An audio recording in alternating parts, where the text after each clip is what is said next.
how to retire at age 55. Retiring early is never going to be an easy process. It takes a lot of work and dedication and planning to make sure it works out. So if you're trying to retire at 55, a couple quick tips for you is make sure you have enough income coming in or a plan to support your income between 55 and when your other income sources might start. So if you don't plan to take Social Security at 62, we got a 7-year gap you got to try and fill. If you're going to take your pension, understand that you get a deduction. It's not going to be the full amount. And that retirement means a lot of things for different people. So if you plan on working, part-time or a different career, that can also help as well. So if you're trying to retire at 55, make sure you have the income or like the timeline lined up so you know which your income sources are, how much you can take from your retirement accounts, if there's any penalties that are going to apply, and things like that. So it's just really important to get organized and make sure all that lines up.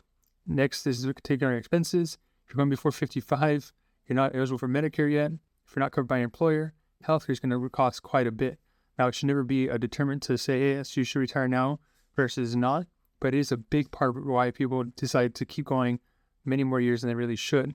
So just because you have healthcare that you have to pay for and it seems expensive, that's not just a red flag or a reason to avoid or put off retiring early. Just something you have to account for. If you have the money and the resources to cover that cost, then by all means, go ahead and retire at 55. Now, those are just a couple of quick concerns and things to think about if you're trying to go 55.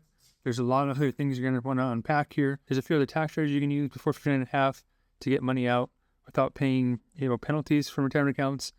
So that'd be a deeper conversation.